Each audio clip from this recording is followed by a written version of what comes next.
everybody. Welcome to Pittsburgh Sports Now. My name is Doug Biega. I am the basketball insider for the show.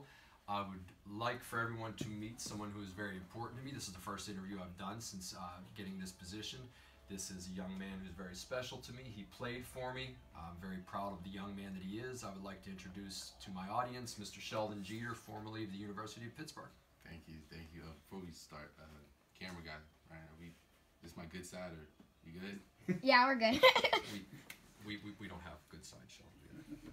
Sorry. So, Sheldon, just so our audience knows, you graduated from the University of Pittsburgh with a degree in Administrative Justice. And academics has always been something we spoke a lot about when you and I were together. For the audience that does not know, I coached Sheldon for 4 years at Beaver Falls High School, where he was an all-state, first-team all-state player, WPIL champion, and went to the University of Vanderbilt and then transferred to the University of Pittsburgh, which leads us to now. Where is Sheldon now? What are we doing as far as basketball? We'll get to the personal Sheldon eventually. As far as the basketball Sheldon, where are we now? Well, just kind of got the confirmation yesterday. I'll be playing for the Maine Red Claws, which is the Celtics G League team.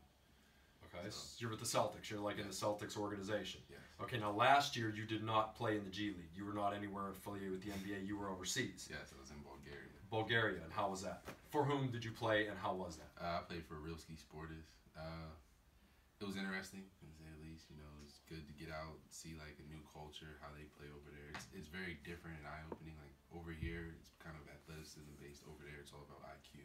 Sure. So it was a nice change-up, in my opinion. It was a very nice one. And you're kind of a different kid. You're not a typical athlete, so I would assume you would have been someone who would go over there and embrace a foreign culture and do the whole museum language, restaurant food type thing, not just playing basketball. Actually, while I was over there, a good friend of mine from back here named Linwood, his friend is married to one of the ambassadors over there, and his name's Steven. And he took me on like a tour to like Sofia, which is the capital of Bulgaria, and I learned to do all these different churches. They were setting up for New Year's, so we got to go behind the scenes there, and then I got to have dinner and lunch with him. So it was a very great experience. I got to dine like he put it, I got to actually truly dine with diplomats, like real diplomats. That's fantastic. That doesn't surprise me. I always expected things like that from you. So this year you attended the Boston Celtics camp. Mm-hmm. How was that? Was it easier or harder than the practices I used to put you through? Ooh, that's a great question. It is a great question. It is. It wasn't that bad. It was. So ours was harder. It might have been, yeah, because there was more conditioning there. But it was like, but they just wanted to see us play. They just wanted to see us play. So when we got up there, that's what it was. It was just kind of like that we went over their offense, their defensive structure, because that's a very big thing to them, is defense. And after that, it just was like, all right, we're playing it every day. We come in the morning, warm up, plays, and defensive structure, play. Now, I will say it was very tiring because it's like the speed over here and like in that camp as compared to overseas was just remarkably different. It was like it's 24 seconds over there, but over there they're trying to get down to like 5, and that's a good shot. Over there it was like you have a good shot at 20, shoot it, and it was just up and down. But they do like you would love it. I texted you and told you would love it. They sat us down. The first thing they showed us wasn't offensive clips. It was just defense. It was like all we care about is defense and hustle. That was it. Good. That makes me feel very happy. So you're talking about one of the most storied franchises in all of professional sports. Regardless of the sport, the Boston Celtics. I mean, they hang more banners than anybody. So did you notice any of the culture there when you were there? Did something jump out at you? Was there a vibe? Was there a feel like the New England Patriot type feel that there is now? Honestly, it's like the moment you walk in, you see pictures of John Havlicek, Bob Cousy, Bill Russell, Sam Jones. Like you see Larry Bird, you see all these people on the wall. And it's like, and you can just see it and they're talking like there's quotes about winning and how important just winning is, like winning as a team, especially. And it's like it's easy to see why they play the way they do now. Like when you just walk in there and just walking in and you feel that and you see that. And then when the coaches start talking about it, they're the same exact way. Like, now we're gonna win as a team. We defend as a team. We play as a team. It's like it's a cultural thing. Yeah. That's why they lost their 2 best players and ended up almost winning the Eastern Conference, because the culture of the Boston Celtics is we're gonna win no matter what. That's fantastic. All right, so let's rewind for a little bit because you have a very unique perspective on Kevin Stallings. Yes. Kevin Stallings recruited you. You played for him at Vanderbilt. You had good times, you had bad times. Obviously, the blocking of the transfer to the University of Pittsburgh would be considered one of the bad times. However, you know that probably wasn't personal. You and I have talked about that. The circumstances he inherited when he came to Pitt were very unique. Totally veteran roster, someone else's roster. Then he basically had to start all over again. So he had 2 first years, and that was all that he got, and he was let go. Just your personal takes on Kevin Stallings as a coach, as a person, a little bit of the back history, not long, a little bit of the back history on him as a guy that people may not know. I mean, as a person, great person, great, fantastic person. You know, always enjoyed being around him, always enjoyed talking to him because he was very personable or approachable. Like, he didn't have a problem conversing with us or trying to make jokes, like he wanted that open door of communication. As a coach, one of the smartest offensive coaches I've ever seen. Like, could literally just draw up a play and it'll work. And then, like, defensively, he was one of those people who was like, listen, you guard your yard, like guard your man. Like defensively, that was really his thing. He was like, you know, don't worry about the help. Don't think to yourself, like, guard someone like you don't have help. Right.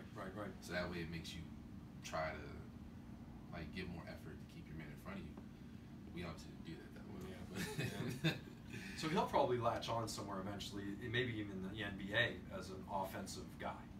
You can see that? Yeah, I'm gonna be honest with you. It's like, I believe so many people gave him a bad rep when they had no idea what he had to go through behind the scenes, and it's just like maybe he just doesn't want to anymore. Maybe it's just like he just wants to enjoy his family and just enjoy his buyout. Yeah, enjoy his buyout, enjoy his family, and just not have to worry about basketball for a little bit. Totally understand that. Yeah, obviously. Right. So now Pitt has gone and landed what I think, under the circumstances, was a home run with Jeff Cable. Have you had any interaction with him ever, even when you were playing, even now since he's assumed the reins at Pitt? And what is your feelings about him as a coach and where he's going to put Pitt in the future? I think, like you said, it was a good hire because it was like when Coach Stallings got brought here, you know, the stigma of what happened between me and him, no matter, like, even though what everybody believed it wasn't. That, like, kind of soured people on him right away, and they just never let up. They never let up. And then, but with with Coach Cable, he's very down to earth. It reminds me of Coach Sheldon, but just he's a little bit younger, a younger version. Mm-hmm.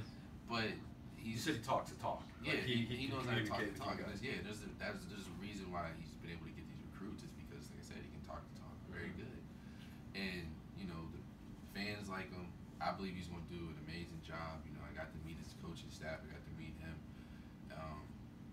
I believe they're going to definitely turn the program around. It's going to take a year, maybe, or 2. It's just you got to be patient. That's all it is. There's no like. I always forget his name. I feel bad. The coach from South Carolina. Frank Martin, right? He went to South Carolina when it was at the bottom of the SEC, and after like 3 or 4 years, they were in the Final Four. Mm-hmm. Because they had patience down there. He had a vision. They stuck with one guy, and they gave him a chance. I feel like if Pitt would have done that with Stallings, the same thing. Now, the fans have to just be patient with Coach Cable, and I believe he can get us there. I think they will too. Yeah. I think he comes in as a much. It's like I feel it's a home run of a hire. He's exactly who you would want in charge of your program. I think it was a great hire. Before we cut you loose, you and I talk all the time, right. And I've always told you, Sheldon, if you only follow basketball, you are only tapping into about 10% of the value of what Sheldon Jeter is. So you see people like LeBron James right now, who opened up the I Promise School in Akron, which is off the charts. Public school, completely paid for, not just caring for the kid, but caring for his family and the whole neighborhood. All you have to do is graduate, and he's going to foot the bill to send these kids to the University of Akron on a full scholarship. Tremendous humanitarian gesture months after he was told to just shut up and dribble. Yeah.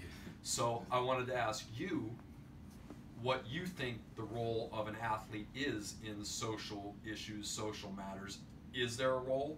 What is that role? And eventually, when you're done with your playing career, I always told you there's a place for you in this world if that is what you choose. Do you plan to do anything like that in your future?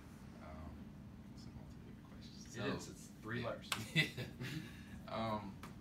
To me, I believe like the role of an athlete, especially in today's era, where so many people look up to him. It's like not just black athletes, any athletes should stand up for injustice. In my opinion, they should, because it's like that affects.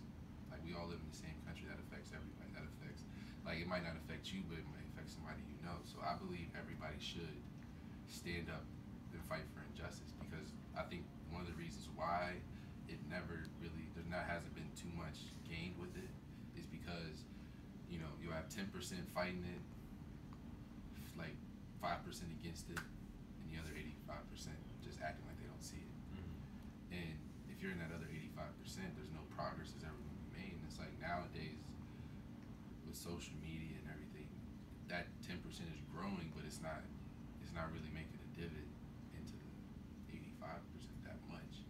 So do you think there is a role? An athlete has to. Yeah. We look up to you, so you have to tell us. It's like Muhammad Ali. To me, Muhammad Ali's not the greatest because of his boxing. He's the greatest because of what he did off the court. Mm-hmm. I mean, I'm sorry, out of the ring. Mm-hmm. Like his humanitarianism, like that's like the symbol that he was. The fact that he wasn't afraid to stand up for what he believed in.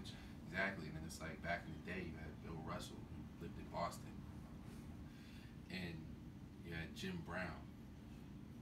They were willing to risk everything to help their people, and not just their people as in just black people, but Americans in general, because it's an American problem. Like just from being on the outside, like literally being out of the country and looking back in and seeing all the turmoil and how they view it, it's like they view it as like it's a serious problem, which it is. And over here, I don't think we take it as serious as we need to. I think we kind of just view it as like, let that person talk to it. When it's like, no, talk about it. When it's like, no, like until there's like an open dialogue between everyone, especially the people that aren't affected by it, nothing's going to get changed. Perfectly said, young man. I'm proud of that response. Sheldon Jeter, 2024, you're a candidate for president. Sheldon, thank you for coming, young man. I love you to death. I'm glad you were a part of this. I'd like to thank the audience for tuning in. Once again, this is Doug Biega, your basketball insider for Pittsburgh Sports Now. Have a great night.